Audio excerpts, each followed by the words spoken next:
Política e religião são temas que sempre evocam várias questões acerca do nível de influência que um deve ter sobre o outro. Essas duas esferas da realidade se influenciam e pessoas podem ter a tendência de querer sobrepor uma em relação à outra. O quanto da religião interfere na política e vice-versa diz respeito a como as pessoas se manifestam individual e publicamente. O voto em um país democrático, as manifestações públicas a favor de uma medida e outros fatores da comunidade civil são afetados pela religião que a pessoa tem e é impossível se desvincular disso. E todas essas relações são mostradas na série Messias, da Netflix.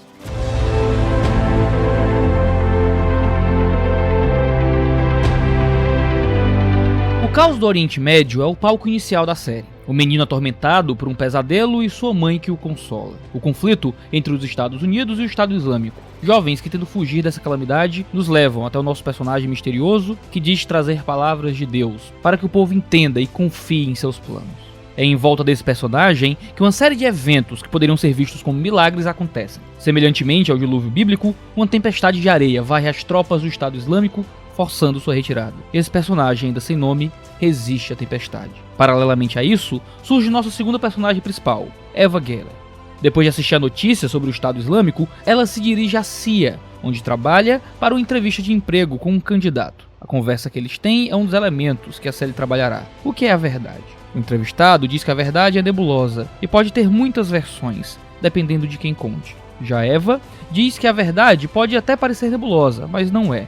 É nesse contexto que se inicia a busca por desvendar a identidade do pregador misterioso, que já está sendo seguido e considerado por muitos como um Messias. A mensagem do pregador é totalmente autocentrada. Ele convoca as pessoas a abandonar as suposições sobre Deus e se agarrar a ele. Centrado em uma mensagem de redenção da humanidade em si, ele evoca para si essa persona messiânica. Inevitavelmente, isso provocará agitações políticas. Afinal, a mensagem do pregador adquire um teor como se tentasse unir as principais três grandes religiões monoteístas: cristianismo, judaísmo e islamismo. O discurso do pregador usa boa retórica para afastar o olhar dos livros que são considerados sagrados por essas três religiões, a Bíblia, a Torá e o Corão, para centrar nele a proclamação da verdade. Em sua peregrinação, o pregador consegue que um pastor, Félix, o siga. Félix, frustrado porque sua congregação está atolada em dívidas, deposita sua confiança no homem misterioso, depois de vê-lo salvar sua filha e escapar de um tornado iliso. Entendendo isso como um sinal de Deus, Félix passa a seguir e promover o pregador. O pregador, proclamando seguir a vontade de Deus, deixa-se levar pelas situações. Ainda que isso leve à prisão, de alguma forma miraculosa ele acaba sempre escapando. Associados à sua mensagem, esses fatores direcionam os olhos para este homem misterioso e cada vez mais pessoas o seguem. É interessante como a série nos mostra, diante disso, a necessidade das pessoas de participar de algo que traga uma mensagem redentiva, de paz e esperança. Seja uma redenção para além delas próprias, seja um milagre sobrenatural, seja uma pacificação política, as pessoas mostram que estão dispostas a seguir quem lhes dê respostas, quer sejam verdadeiras ou não para suas questões conflituosas. Mesmo diante de eventos estranhos, e mesmo que a mensagem seja vaga, as pessoas parecem se identificar com aqueles que lhes tragam uma mensagem de redenção. De certa forma, todos estão procurando uma salvação em algum lugar, algum tipo de consolo ou alguma conformação para suas almas aflitas. Aquele que tiver a habilidade de lhes convencer será tomado como um Messias. Como inevitavelmente os discursos do pregador acabam se associando à política, ele nos mostra a tentativa humana de solucionar as questões mais interiores do indivíduo. Por meio de suas ideologias, cada perspectiva política apresenta o que consideram ser o problema e mostram o que pensam ser a solução. No entanto, a carência messiânica e política se relacionam aqui. Uma vez que as pessoas carecem de Deus e de Messias, elas acabam atribuindo às ideologias políticas sua própria imagem do divino, atribuindo o caráter de pecado ao que é visto como errado pela ideologia, e um caráter de redenção ao método que a ideologia propõe para consertar o mundo. Diante disso, David Koyes aponta que cada ideologia se fundamenta no ato de isolar um elemento da totalidade criada, elevando-o acima do resto da criação e fazendo com que esta orbite em torno desse elemento e o sirva. A proposta ideológica política adquire o status de um ídolo com a capacidade de nos salvar do mal, seja ele real ou imaginário. Não se engane. Comunismo, nazismo, liberalismo, conservadorismo, cada uma dessas ideologias é fundamentalmente limitada e se torna um ídolo ao arrogar para si o poder de redenção. Essa redução da realidade a uma ideologia acaba consequentemente reduzindo o homem a uma visão ideológica. Como afirma Francisco Ratzo, a concepção redutível de homem significa justamente a crença segundo a qual o homem pode ser reduzido a um objeto de compreensão, e, consequentemente, de manipulação e controle. Assim, a figura humana é enclausurada em cada ideologia. Dessa forma, em prol da ideologia, o homem é desumanizado ao ser reduzido a menos do que é, ou a ser visto apenas por uma faceta da realidade. Esse é o meio pelo qual discursos ideológicos camuflam suas más compreensões do mundo. Eles podem apresentar uma perspectiva de humanidade que veja tanto o plural que o indivíduo seja reduzido a ser só mais um no meio dos outros. Ou pode ver tanto o indivíduo que o comunitário é visto como uma série de pessoas agindo cada uma por si. A ideologia, dessa forma, adquire um status totalitário. Essa mentalidade totalitária recai sobre aquele que promove sua perspectiva redentiva e ajunta seus discípulos. Na série, como na vida, vemos o Messias falando de uma mensagem de poder. Esse poder é imanentizado. Esse poder encarna.